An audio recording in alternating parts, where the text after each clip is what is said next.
Desde la sede del Tribunal Electoral en la ciudad de Panamá, le damos la más cordial bienvenida a todos y a todas a una nueva versión de nuestro ciclo anual de conferencias jurídicas 2021 que comenzamos en el mes de enero. Imagínense desde esa fecha hasta hoy cuántas conferencias hemos tenido la gracia de poder realizar exitosamente.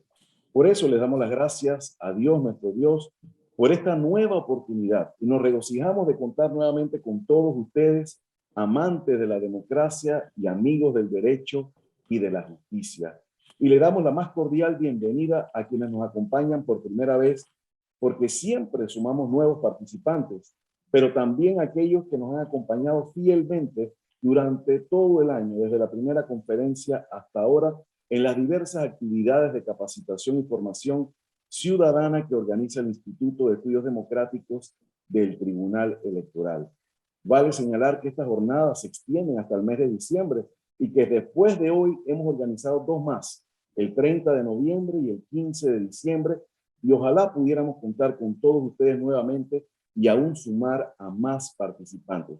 Y si usted no ha podido participar en alguna, lo invitamos a que visite el canal de YouTube del INET, donde están disponibles una vasta colección de videoconferencias y muchas otras actividades académicas que seguramente serán de su total interés.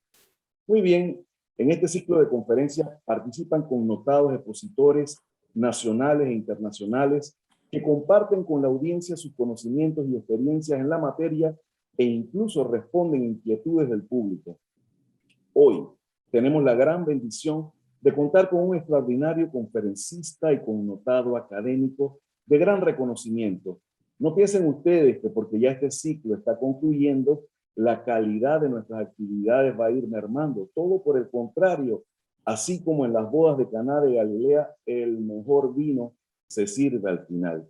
Nos referimos al doctor Heriberto Araúz Sánchez, nuestro magistrado presidente, que abordará el interesante tema, el proceso constitucional de amparo. El magistrado Heriberto Araúz es doctor en Derecho de la Universidad de Rosario y tiene una hoja de vida impresionante, pero nos ha solicitado no leerla como solemos hacer en estas conferencias. Solamente me permito destacar que ha publicado más de 20 horas de derecho de diversos temas, tanto en el ámbito del derecho constitucional como procesal, entre las cuales podemos mencionar el proceso constitucional de amparo, que es el tema que nos ocupa en esta tarde, el poder constituyente en Panamá, la acción de habeas datas, las reformas constitucionales del 2004 y una veintena más de obras que seguramente serán del interés de todos los que estamos conectados en esta tarde. Actualmente, además de fungir como magistrado presidente, es también el director de la revista Ratio Legis y es el coordinador de este Instituto de Estudios Democráticos. Muchas gracias, respetado magistrado, por tomarse el tiempo de compartir con nosotros su conocimiento a pesar de sus múltiples ocupaciones. Bienvenido y los micrófonos son suyos. Gracias, Carlos. Buenas tardes a ti, al personal del Instituto de Estudios Democráticos, así como a los funcionarios del Tribunal Electoral y demás participantes en esta actividad. Por supuesto, hablar de un tema como el amparo es hablar de un tema muy amplio, muy complejo, muy estudiado en el derecho comparado y poco estudiado en el derecho panameño, a pesar de que es la garantía con más, diríamos, impacto, con más vigencia, con más repercusión en el sistema judicial panameño. De las 7 garantías jurisdiccionales, constitucionales, reguladas en Panamá, en la llamada jurisdicción constitucional, no hay duda de que la acción de amparo de esas 7 garantías es la que más se utiliza por parte de los ciudadanos, de las personas afectadas, es la que más se utiliza por parte de los abogados litigantes. Y las demás garantías, pues quizás en un número menor.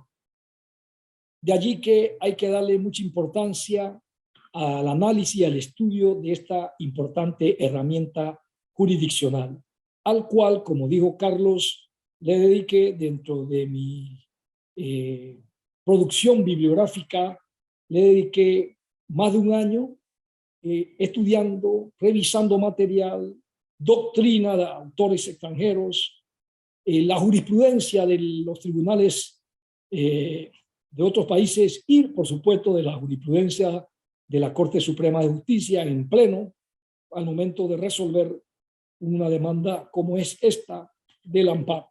Por lo tanto, le dedicamos una obra completa que se denomina, así como se denomina el título de esta conferencia, el proceso constitucional de amparo, que se utiliza como obra o texto de referencia en los cursos de Derecho Procesal Constitucional, así como de los cursos de Procesal Constitucional en la licenciatura y en la maestría en Panamá.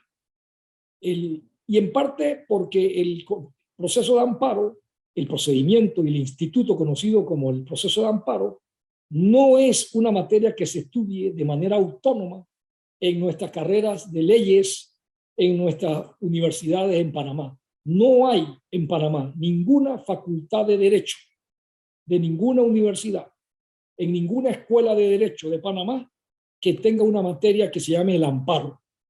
Esta materia generalmente se estudia, yo diría que de manera tangencial, dentro de la materia conocida como procesos constitucionales o procesal constitucional, y se le dedica muy poco tiempo en la licenciatura.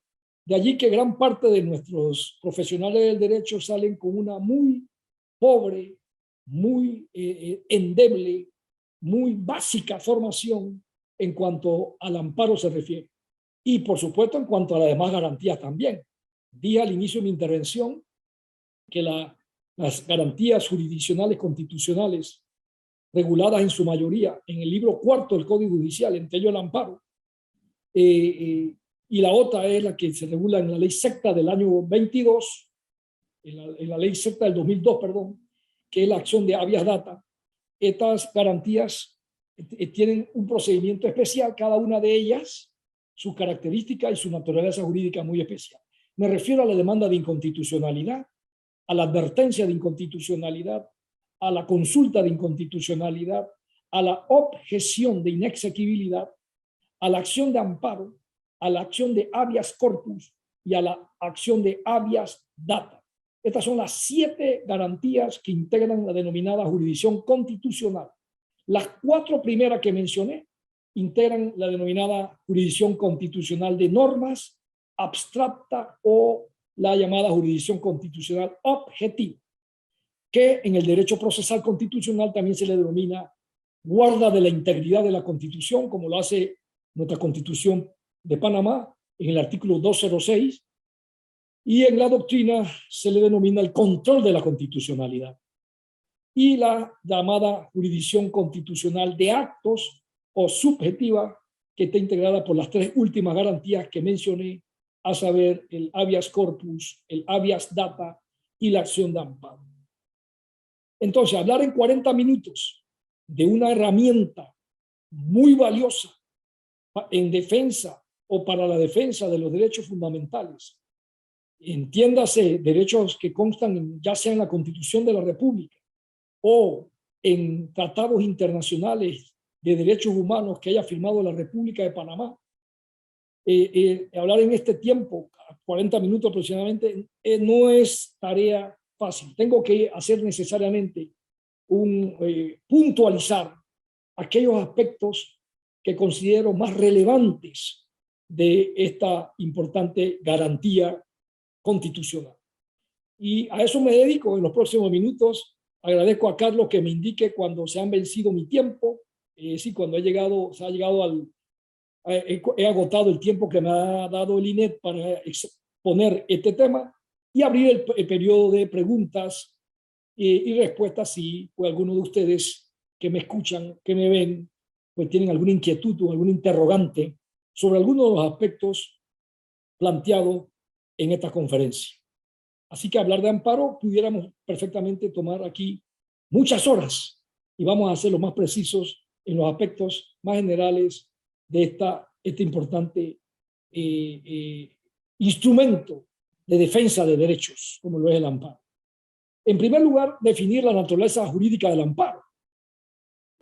Como ya lo he dicho en algunos momentos de mi intervención, el amparo es una garantía. ¿Qué es una garantía? Procesalmente, ¿cómo se define el concepto de garantía? No hay que confundir el concepto de garantía con derecho. Son dos conceptos distintos. La garantía, desde el punto de vista procesal, se entiende como todo instrumento, todo medio, todo vehículo establecido en la Constitución, en la ley, para la defensa de un derecho. Eso es el concepto llano, el concepto claro, diáfano de lo que es garantía, lo que es una garantía desde el punto de vista procesal. En cambio, derecho es un concepto mucho más amplio, tiene distintas acepciones, diferentes personalidades, el concepto de derecho. De esta manera se habla de que el derecho se puede estudiar como una facultad, el derecho se puede analizar como un privilegio, el derecho se puede analizar como una norma o regla, el derecho se puede estudiar y analizar como un principio. En fin, tiene distintos matices el concepto de derecho. En algunos casos, la facultad que establece el Estado a través de la Constitución y la ley para que las personas decidan si lo ejercen o no. Y ahí es entonces potestativo. El derecho a estudiar, por ejemplo. La educación primaria, dice la Constitución básica, es obligatoria. Pero de ahí en adelante la educación secundaria, la educación universitaria es facultativo, es discrecional. El Estado no puede obligar a nadie a ir a la universidad. Cada quien decide si estudia en la universidad y qué carrera estudia, y si después de terminar su licenciatura sigue en cursos superiores, posgrado, maestría, doctorado, postdoctorado. Eso es una facultad. Ahí se mira el derecho como una facultad. Es decir, el derecho la facultad de una persona de decidir si ejerce o no un determinado derecho. El matrimonio está garantizado como una institución. Es también un derecho que el Estado protege, que el Estado regula, el derecho al matrimonio. Pero como es una facultad, es un derecho como facultad, cada quien decide si contrae o no matrimonio. Cada quien decide si se une. Cada quien decide si no lo hace. Allí el derecho es una facultad, una de las personalidades. En otros casos el derecho es un privilegio, es decir, la protección que le brinda el Estado a través de la ley, de las normas, a determinado grupo de la sociedad para protegerlos, una protección especial, un privilegio. Es sinónimo de un fuero. Por ejemplo, en el mundo del derecho se habla del fuero de maternidad, se habla del fuero electoral, se habla del fuero parlamentario, se habla del fuero laboral. Allí es un derecho mirado como protección o privilegio. También existe el derecho como beneficio. Es aquel que el Estado, mediante una norma jurídica, otorga o regula o consagra a favor de sectores considerados vulnerables, desplazados, en desventaja social. Entonces aparecen los beneficios como derecho. En muchos países existen los subsidios, por ejemplo. En Panamá hay subsidios. Hay muchas actividades subsidiadas. Aquí tenemos el tanque de gas, por ejemplo, de 50 libras. Ese es un tanque que está subsidiado por el Estado. ¿Un beneficio para quién? Clase baja y clase media, fundamentalmente. Es decir, profesionales o personas de escasos recursos que, de alguna manera, para solventarle el costo de la vida, que cada día se eleva más, que cada día aumenta, ahí se ve el derecho como un beneficio.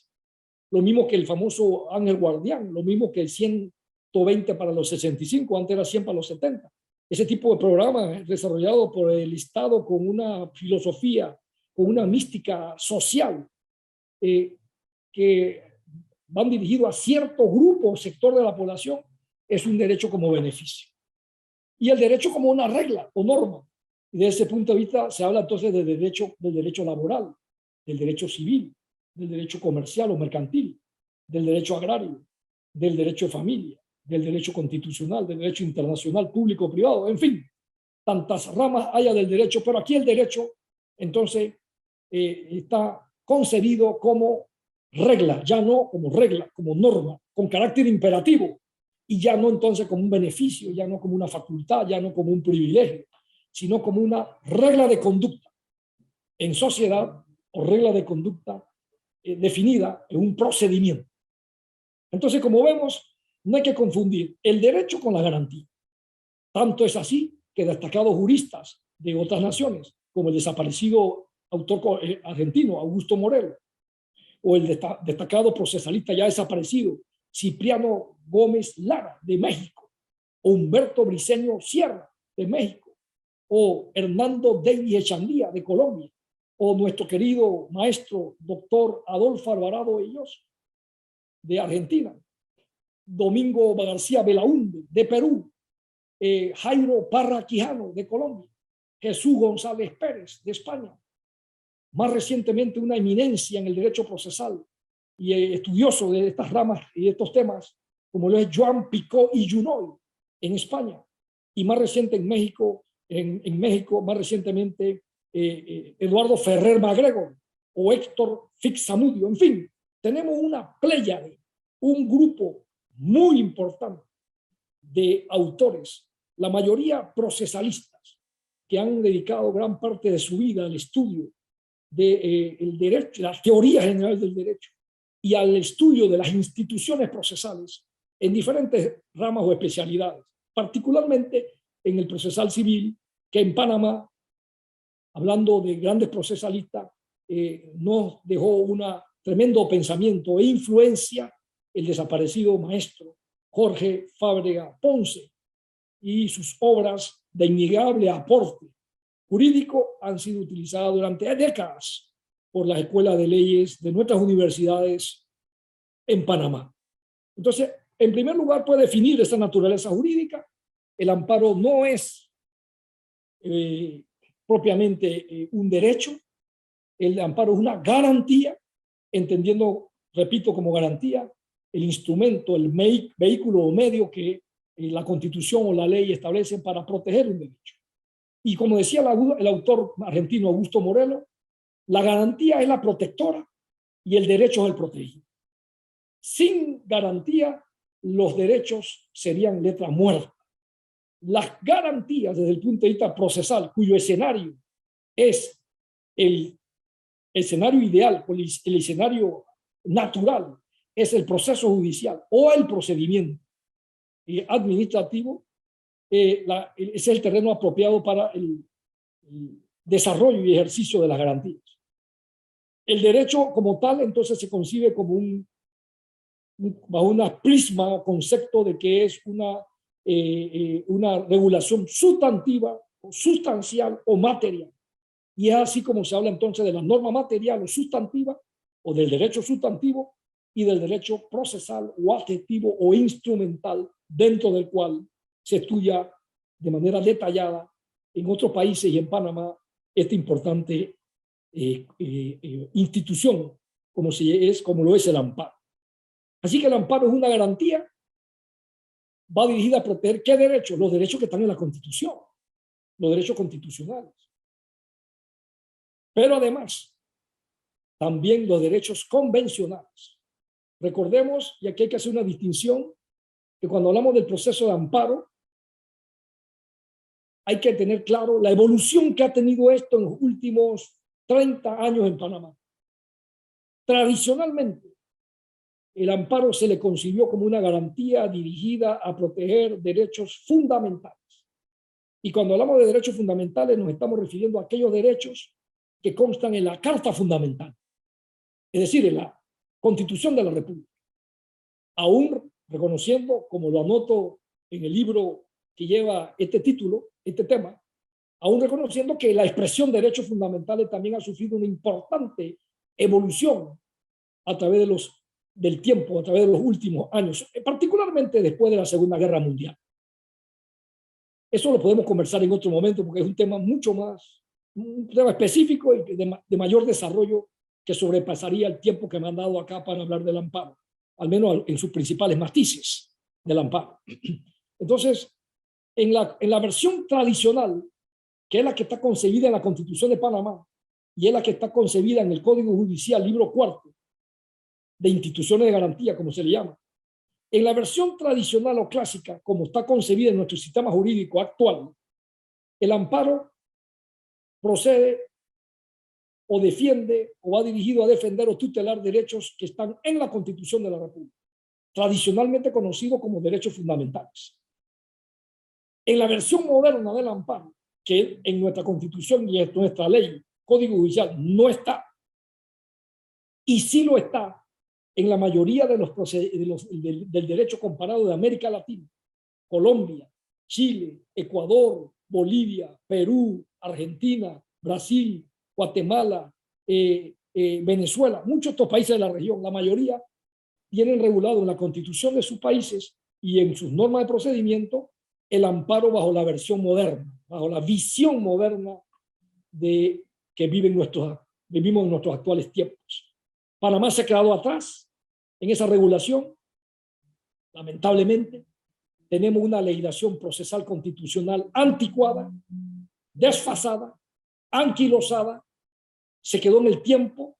Es una legislación que viene desde que se aprobó, aparece en Panamá por primera vez el amparo en 1941 en la Constitución y es regulado en la Ley 7 de ese año. La Ley 7 de 1941 regula estos procesos de inconstitucionalidad, la consulta, las que estaban concebidas en el año 1941, el habeas corpus, la objeción de inexequibilidad. En la Ley 7 del 41 se regula el amparo. Luego viene la Ley 46 del 56, la Ley 56 del 46, perdón, 56 del 46. La ley, eso en el año 56 se dicta una nueva ley que prácticamente reproduce la Ley 7 del 41. Y después del 56, cuando se aprueba el Código Judicial actual, que es en 1984, y entra a regir en el año 87, lo que el legislador en el 84 hizo es introducir prácticamente, copiar lo que estaba en la Ley 46 del 56, y esa ley la copió y la incorporó como un libro dentro del Código Judicial, que hoy por hoy es el libro cuarto, denominado Instituciones de Garantía. Entonces, como advertimos, tenemos una regulación del proceso de amparo que data o que viene de la Ley 7 de 1941. Ha pasado mucho tiempo, mucha agua bajo el río, como dicen el refrán popular, desde que se regula por primera vez el amparo en Panamá, y salvo algunas muy leves modificaciones que se le ha hecho a la acción de amparo. La última modificación fue en el decreto decreto de gabinete 38 de 1990. El gobierno de turno en ese momento, dirigido por Guillermo Endara, emite un decreto de gabinete modificando el Código Judicial. Y uno de los aspectos que se modifica fue precisamente el artículo 2615 del Código Judicial y otras normas de ese código que se refiere o que regulan el proceso de amparo. Esa fue la última modificación que ha sufrido esta materia, del 90, mediante un decreto de gabinete. Algunos de ustedes me preguntarán, bueno, pero ¿cómo un decreto de gabinete puede modificar un código? Si un código es una ley de la República, los códigos se aprueban mediante una ley y un decreto de gabinete no tiene esa categoría en todo caso de una ley. Pues debo hacer un paréntesis para aclarar que ha habido periodos en nuestra historia republicana muy particulares, muy especiales, en los cuales esos periodos el decreto de gabinete tiene categoría de ley. Y me refiero a que en esos periodos, los más recientes, fue lo que ocurrió en Panamá luego del golpe de Estado en 1968, en los cuales estaba disuelta la Asamblea Nacional y se gobernó el país mediante decretos de gabinete. Y esos decretos de gabinete tenían jerarquía de ley. Eso ocurrió durante varios años, entre el periodo 68-72, que estaba suspendida varias normas de la Constitución del 46. Los militares, cuando dieron el golpe de Estado en el 68, suspendieron importantes temas y derechos de la Constitución del 46 vigente en ese momento y gobernaron al país durante una buena parte de esos 4 años mediante decretos de gabinete, es decir, con valor de ley. Otro tanto ocurrió en 1990. Algunos de ustedes recordarán, los que tengan algunos añitos más que otros, que Estados Unidos invade Panamá un 20 de diciembre de 1989 Era un martes, amanecer miércoles, medianoche, 20 de diciembre. Asume o toma posesión del cargo en una base militar en la zona del Canal Guillermo Endara Galimani, Ricardo Arias Calderón y Guillermo Ford.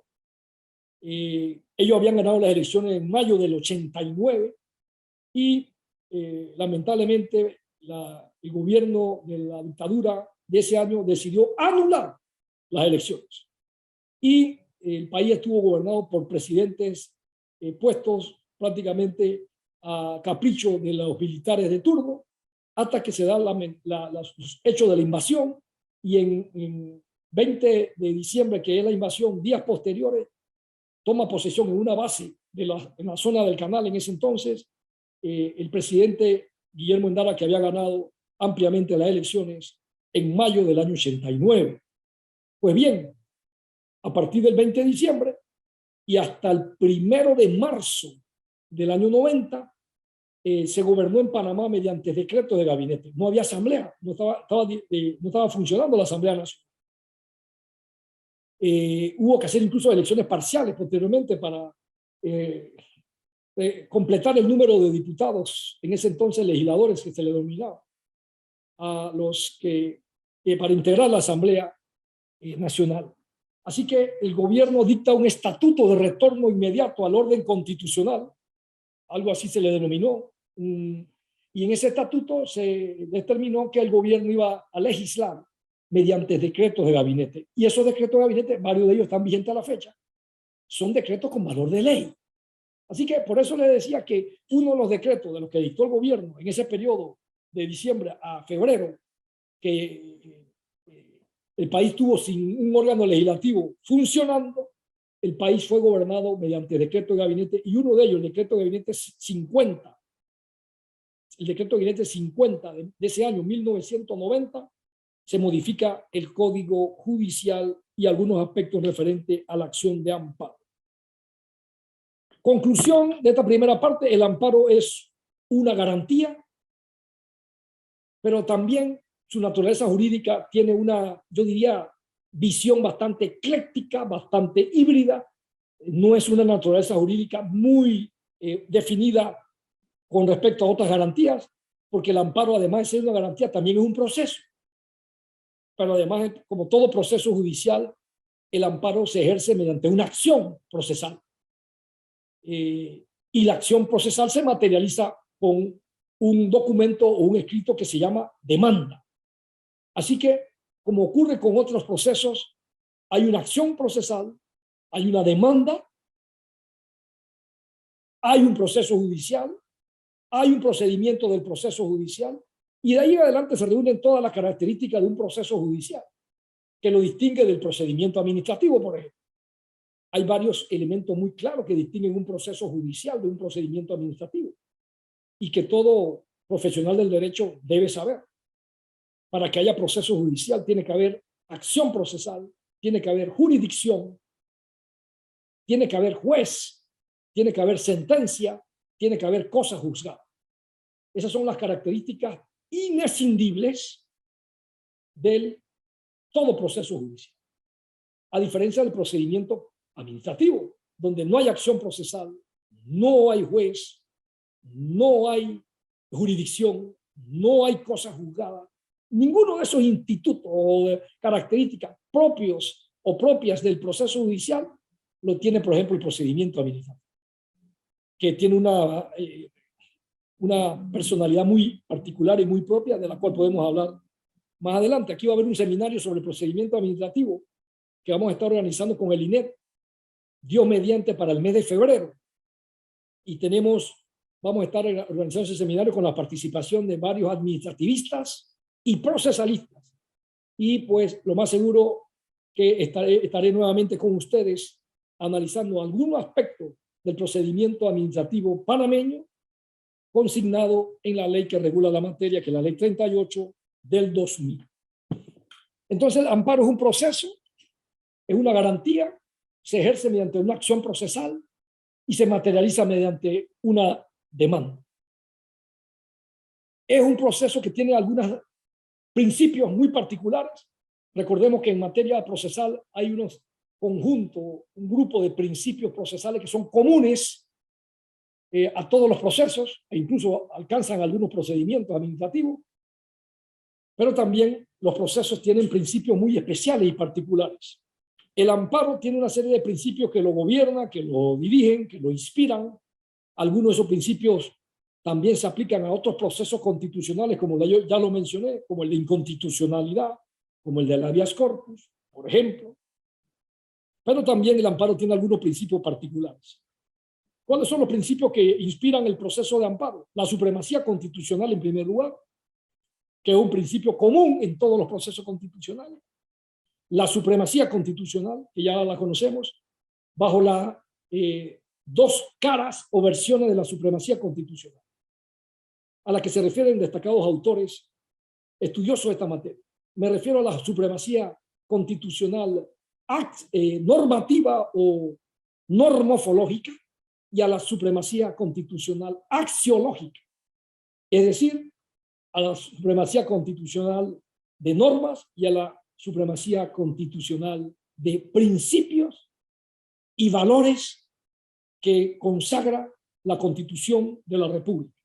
Porque la Constitución de la República de todo Estado moderno no solamente está integrada por las clásicas partes de la Constitución, es decir, parte dogmática, parte orgánica y cláusula de reforma.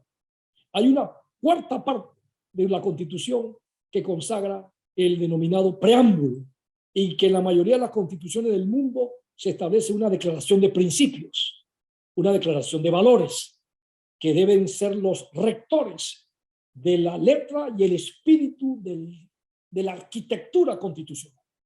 Y en el caso de Panamá no es la excepción. El preámbulo de la Constitución, que invito a que lo lean, lo revisen y lo estudien, establece una serie de principios y valores que dirigen, que permean todo el texto constitucional. Así que uno de los principios del amparo es la supremacía constitucional. El otro principio es el favor libertatis, también consagrado en la Constitución de la República, que en pocas palabras se resume en que los derechos que están en la Constitución son mínimos y pueden ser ampliados por otros instrumentos jurídicos. Es decir, son mínimos y no excluyen otros derechos fundamentales que incidan en la dignidad y los derechos de la persona. Entonces, ese es el principio favor libertatis. El que desee profundizar sobre este principio, le recomiendo estudiarse la revista Ratio Legis, que publicamos al inicio del primer semestre de este año a través del Instituto de Estudio Democrático, Ratio Legis, y un artículo de mi autoría en esa revista. Le dedicamos bastante tiempo, esfuerzo al analizar el principio favor libertatis. Así que los invito a repasarlo. El que desea profundizar más sobre la evolución, finalidad, característica, cómo está integrado en Panamá, cómo está regulado, etcétera, el principio favor libertatis y la relación de este principio con el principio pro homine, que es un principio nodrizo, un principio madre del cual se desprende el favor libertatis, y otros principios como el pro actione, como el pro debilis, como el principio indubio pro reo, como el principio indubio pro operario, como el principio indubio pro fiscum. Hay una serie de principios que están insertos o integran el principio pro homine. Otro principio importante del amparo es el principio de definitividad o subsidiariedad. Eso significa que en Panamá el amparo es subsidiario o definitivo, significa que en Panamá el amparo solo cabe contra actos que estén en firme. Por eso se llama principio de definitividad. El acto está definitivo. Han tenido que agotarse todos los medios de impugnación contra el acto para poder ir a la jurisdicción en una demanda de amparo. Esa es la realidad panameña. En la mayoría de los países de América Latina, el amparo no tiene esta característica de subsidiario. El amparo es directo. Basta en Colombia, Chile, Ecuador, cualquiera de estos países del sur, Argentina, que basta que haya una orden de una autoridad, de un servidor público o de un particular que afecte derechos constitucionales o convencionales de una persona para que la persona afectada vaya directamente a la jurisdicción en una demanda de amparo. Ese no es el caso de Panamá. En Panamá, según nuestra legislación, Código Judicial, el amparo opera de manera subsidiaria. Es decir, tienen que agotarse primero los recursos ordinarios contra el acto, tiene que estar en firme ese acto, ejecutoriado ese acto, sea judicial o sea acto administrativo, para que la persona afectada pueda ir a la jurisdicción constitucional, al juez de amparo. Y eso quiere decir el principio de definitividad.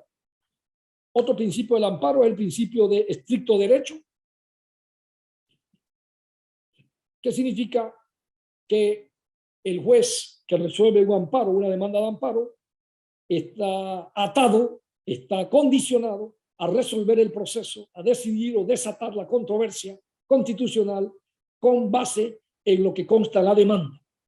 El principio de estricto derecho en materia de amparo significa que el juez no puede en su fallo introducir consideraciones, argumentaciones, tesis que no haya alegado en la demanda el amparista. Él está atado a al contexto de la demanda de amparo. No puede ir más allá. Esa es una de las características del proceso de amparo, y este principio de estricto derecho le pone límites, cercos al juez de donde pueda actuar. Su radio de acción queda limitado en el marco o los límites planteados en la demanda.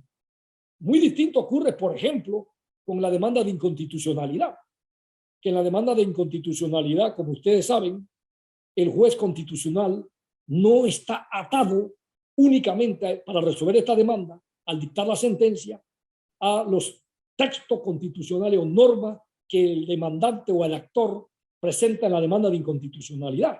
Muy por el contrario, el juez constitucional está obligado al resolver este tipo de demanda de inconstitucionalidad a examinar todo el texto de la Constitución. Todas las normas constitucionales, lo que en derecho procesal constitucional, particularmente en materia de control de la constitucionalidad, se llama principio de universalidad. Ese proceso tiene su particularidad. Pero en el caso de amparo, este principio de estricto derecho significa ese juez de amparo no tiene esa facultad, que sí tiene el juez constitucional para resolver demandas de inconstitucionalidad. Acá el juez está, le repito, atado, limitado, no puede salirse de las argumentaciones de las cuestiones controvertidas planteadas en la demanda de amparo. Y ese es el principio de estricto derecho. El otro principio del amparo es el denominado principio de prosecución judicial. Prosecución, que significa que el juez y las partes están obligados y están normados por el procedimiento correspondiente. Este principio de prosecución judicial es un principio derivado del principio de legalidad, que es el principio que se aplica a todo el derecho público y que se aplica a los servidores públicos, a todos nosotros. El principio de legalidad. Los empleados públicos solo pueden hacer lo que la ley ordena. No más de eso, ni menos de eso. Y el artículo de la Constitución, que creo que es el 17,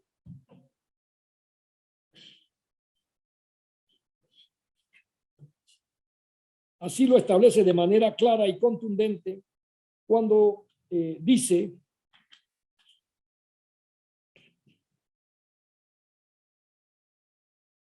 artículo 18, el artículo 18 de la Constitución, que procedo a leer, dice: los particulares solo son responsables ante las autoridades por infracción de la Constitución o de la ley. Los servidores públicos lo son por esas mismas causas y también por extralimitación de funciones o por omisión en el ejercicio de esto. Subrayo lo último: omisión. Así que el servidor público no solamente responde por extralimitación de funciones, también por omisión de estas. Y detrás de esta regulación que dice, plasmada en el artículo 18 de la Constitución de la República, está pues implícito el principio de legalidad. Solo se puede hacer lo que la ley expresamente ordena. Y es parte de este principio de prosecución judicial, de ese principio de legalidad. El procedimiento está regulado en la ley. Las partes están obligadas a cumplir el procedimiento de ley. El Código Judicial regula el proceso de amparo, el procedimiento del proceso de amparo. Por lo tanto, no podemos inventar procedimientos, ni las partes ni el juez. Eso es lo que quiere decir el principio de prosecución judicial. El otro principio del amparo se le conoce con el nombre de agravio o daño directo. Para que el proceso de amparo o una demanda de amparo prospere, resulte o fructifique, tiene que probarse, tiene que demostrarse en la demanda que hay un agravio, o sea, un daño directo a la persona afectada, al amparista, no a terceros, a la persona afectada. Tiene que probar en la demanda el daño o agravio. Y además que el daño es inminente, que es otra característica del amparo. Que el daño sea grave y que el daño sea inminente. Y aquí quiero hacer una breve explicación porque ya el tiempo está prácticamente en mi contra. Quizás, y ahí voy a decirle a Carlos que quizás más adelante, ahora en el verano entrante, podemos tener otra sesión del amparo, quizás una segunda parte de esta conferencia para explicar más en detalle, por ejemplo, el procedimiento del amparo y, y explicar y analizar la jurisprudencia de la Corte Suprema de Justicia en materia de amparo en los últimos años. Eso de por sí tomaría aproximadamente una hora explicar eso, así que es muy probable que tengamos que dar una segunda parte del proceso de amparo, Carlos, y dejarlo para una segunda ocasión porque el tiempo relativamente para un tema tan amplio como este es muy corto. Así como hay películas que tienen 2, 3 y cuarta parte, ¿por qué no podemos establecer una conferencia en 3 o 4 partes? Es muy probable que eso ocurra en las próximas sesiones. Entonces, para terminar esta parte, el amparo se diseñó, nace en México, mediados del siglo XIX, y el amparo se diseñó como un instrumento, una herramienta jurídica dirigida a proteger derechos constitucionales que se están vulnerando en el momento en que se presenta la demanda de amparo o que están próximos a vulnerarse o afectarse frente a una orden de una autoridad de hacer o no hacer que afecte derechos constitucionales en la versión tradicional y en la versión moderna del amparo, además de los derechos constitucionales, derechos convencionales. Es decir, derechos que tengan un tratado de derechos humanos firmado por el Estado, suscrito por el Estado. Entonces, ese es el propósito del amparo, sinónimo de protección. Ampáreme. Cuando uno le pide amparo a alguien, es sinónimo de proteja. Y protéjame frente a un acto de una orden de hacer o no hacer de un servidor público que, como dice el Código Judicial, que se está ejecutando o que está por ejecutarse. El amparo no se diseñó para atacar órdenes de hacer o no hacer, que ya se ejecutaron. Si eso llegara, que es lo que lamentablemente ha ocurrido en Panamá, como yo lo digo en esta obra, se ha tergiversado la esencia, la naturaleza del amparo para convertirlo en la práctica en un proceso muy similar a los procesos comunes, donde el tema de la inminencia y gravedad no son las notas características de un proceso civil, en un proceso penal, en un proceso laboral o comercial o de otra naturaleza. Pero en el caso de amparo, inminencia y gravedad significan que la orden se está ejecutando y uno interpone la demanda para que se suspenda el acto hasta que se resuelva el proceso de amparo, o la orden no se ha ejecutado y uno acude ante el juez de amparo para que el juez, al resolver la demanda y revocarla, sencillamente evite un daño, porque el acto no se ha ejecutado. El daño no ha ocurrido y esa es la esencia, esa es la finalidad con que nace el amparo en México y se regula en muchos países del mundo, entre ellos Panamá.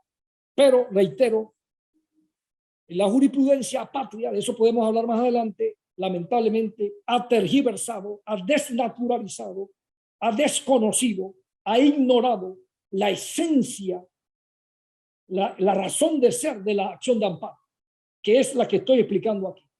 Es cuando hay una orden de un servidor público y una persona considere que le han violado un derecho constitucional o un derecho convencional, esa persona puede presentar una demanda de amparo en la medida en que la orden se está ejecutando o en la medida en que la orden no se ha ejecutado, y para evitar que se ejecute y me cause un daño, yo interpongo la demanda de amparo. Es un amparo de una esencia preventiva, prevenir un daño. Pero la ley panameña tergiversó el amparo, lamentablemente, y la jurisprudencia también. Porque el Código Judicial dice que para poder interponer una demanda de amparo tiene que agotarse los medios de impugnación contra el acto. Y eso ya ustedes saben qué ocurre en Panamá con esa situación. Y los medios de impugnación se refiere, dice el Código Ordinario, se refiere al recurso de reconsideración cuando quepa y el recurso de apelación.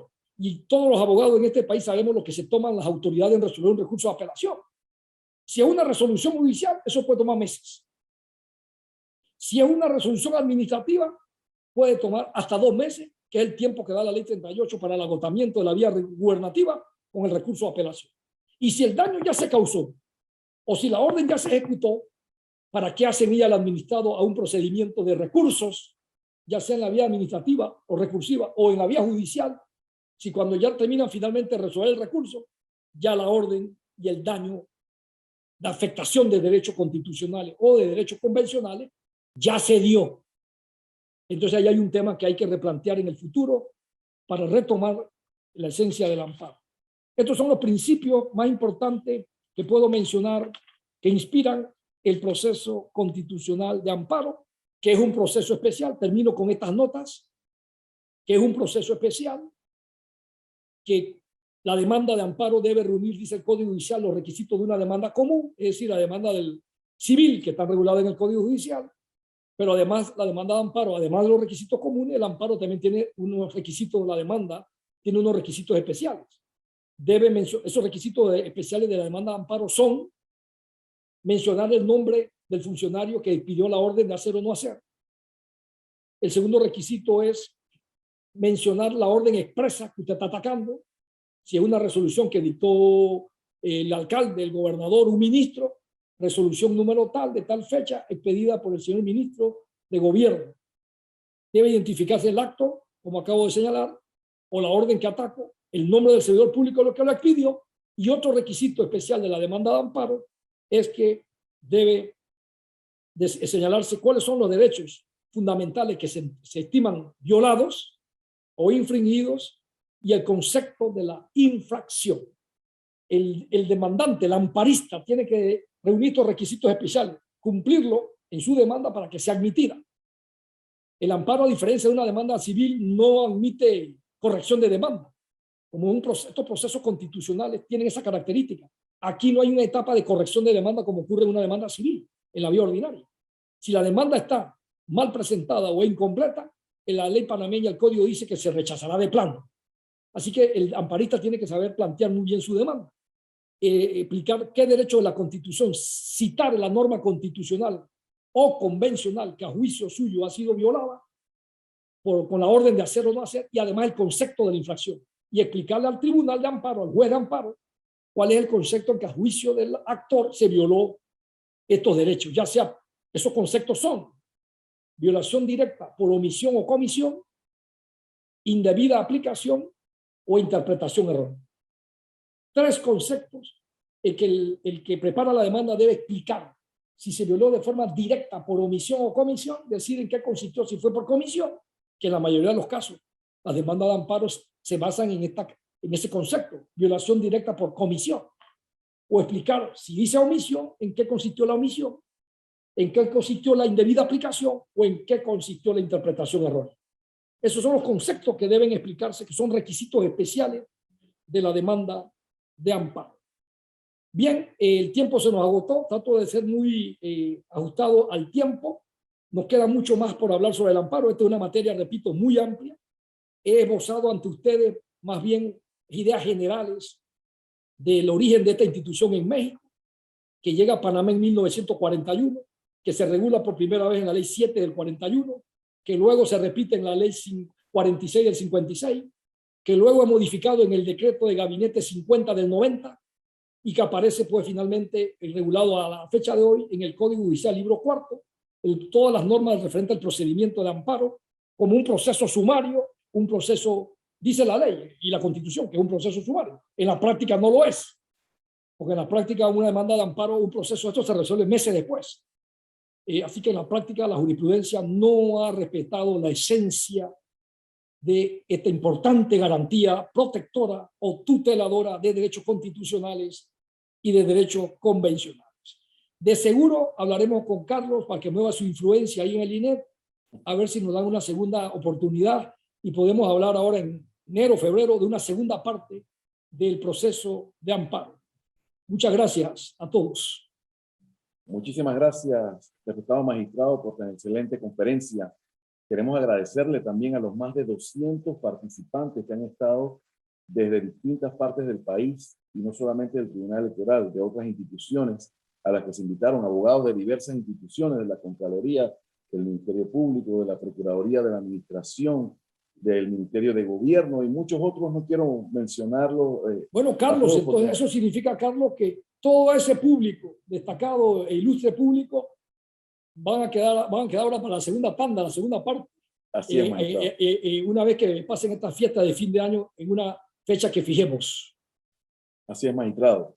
Tenemos algunas preguntas. No sé si usted tiene tiempo para contestar una o dos. Adelante, preguntas. con mucho gusto.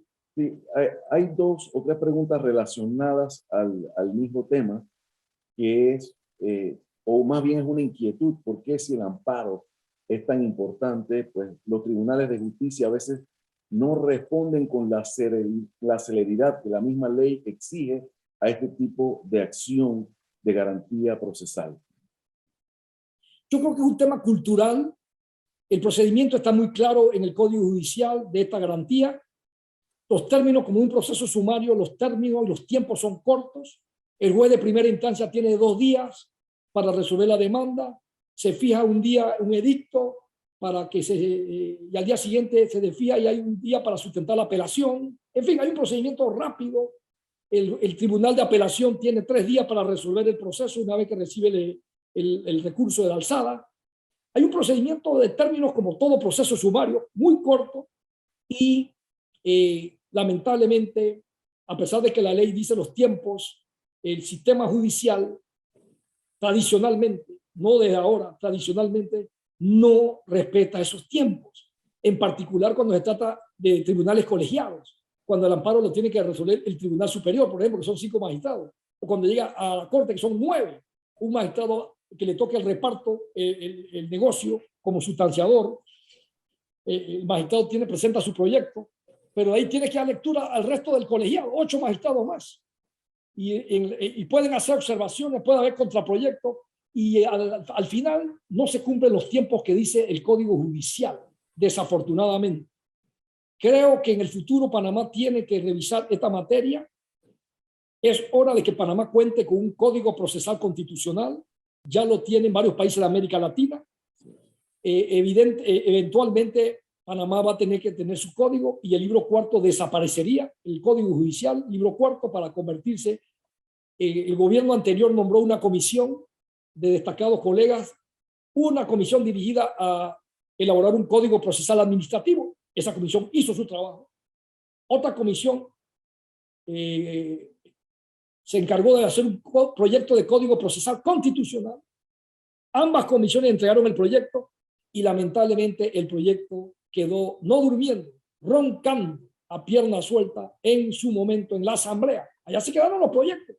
Y es muy triste porque son proyectos de avanzada que actualizan la legislación de estas importantes garantías, tanto del contencioso administrativo por un lado, como del proceso constitucional por el otro. Así que yo creo que hay un tema más bien cultural y de práctica de los tribunales en no imprimirle al proceso de amparo el resolverlo dentro de los tiempos que dice el Código Judicial. Por lo menos 4 participantes tuvieron la misma inquietud. Por eso era importante hacerlo. Otra preguntita más, magistrado, sin querer abusar de su tiempo. En su opinión, ¿se puede interponer un amparo de garantía contra una orden de apertura a juicio de un juez de garantía? La Corte Suprema de Justicia ha dicho en jurisprudencia reiterada, y así lo recoge, y así se han estudiado por diferentes juristas en Panamá, en qué casos, yo lo menciono aquí en mi libro del amparo, que en qué casos no cabe el amparo de garantía. Ha habido bastantes jurisprudencias y una de esas contra el autollamamiento a juicio, porque es que el autollamamiento a juicio no es una orden de hacer o no hacer. La Corte ha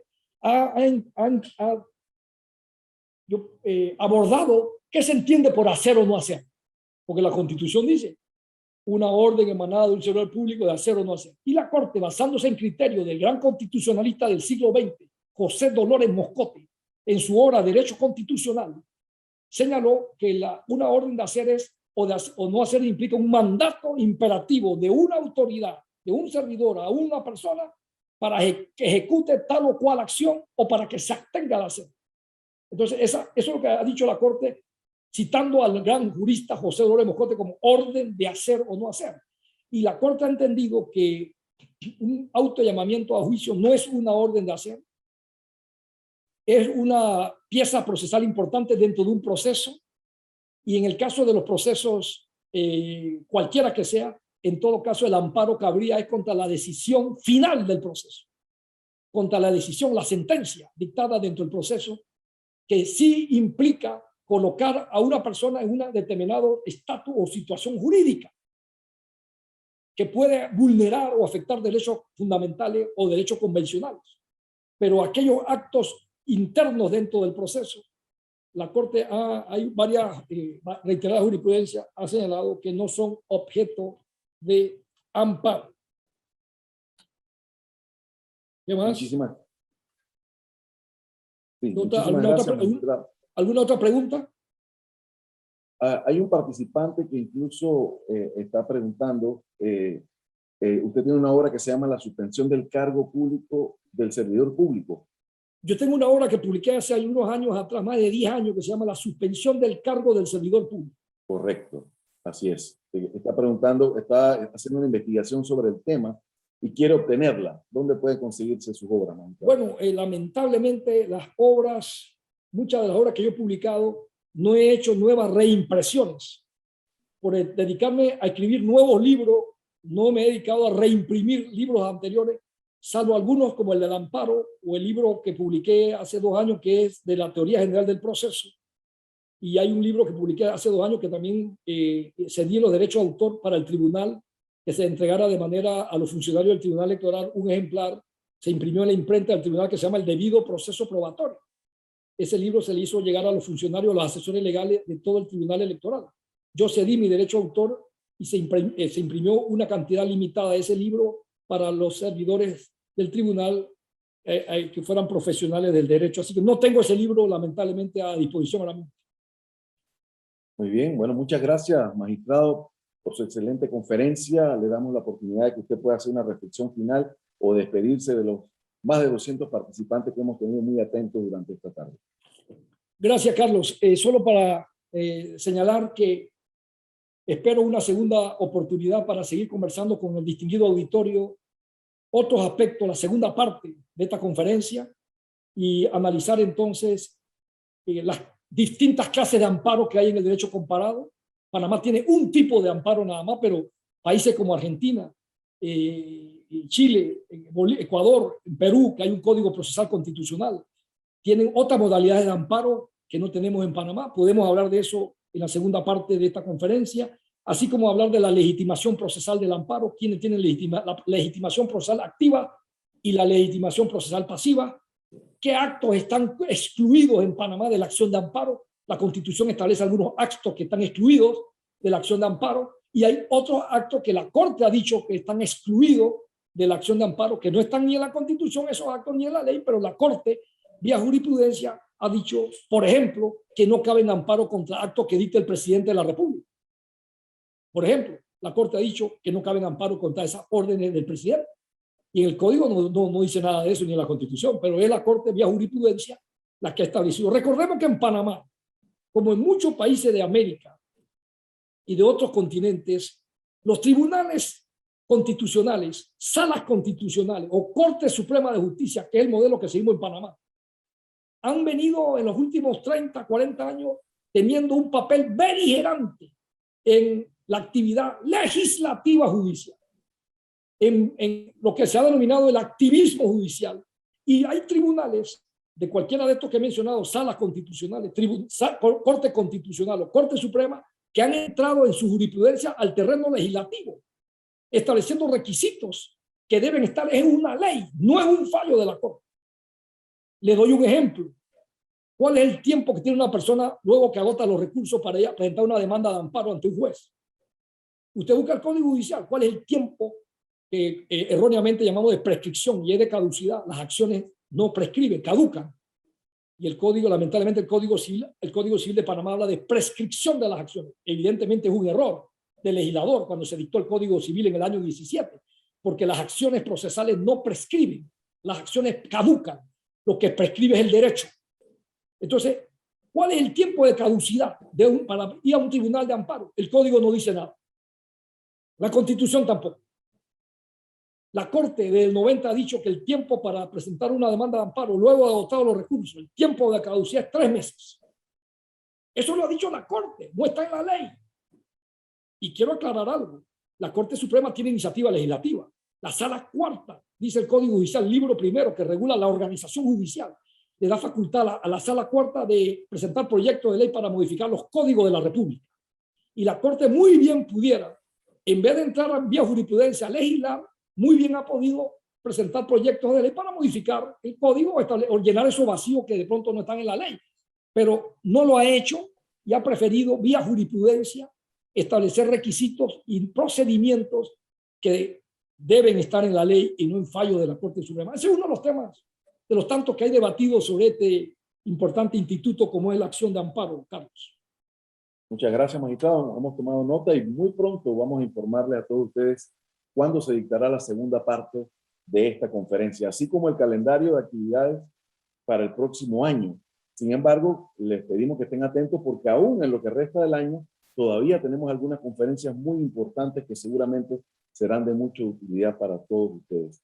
Muchas gracias, magistrado. Hay que pedirle al público que cargue la batería ahora con la fiesta de fin de año y que para enero vengamos con buen entusiasmo y sigamos en una segunda conferencia, la segunda parte de esta importante garantía del amparo. Muchas gracias a todos por su interés y su participación en esta actividad y gracias a Carlos, a Salvador y al personal del INET que tienen pues bajo su responsabilidad la organización de estas actividades de capacitación y de divulgación de nuestras instituciones jurídicas, sociales y procesales. Muy buenas tardes a todos. Dios les bendiga.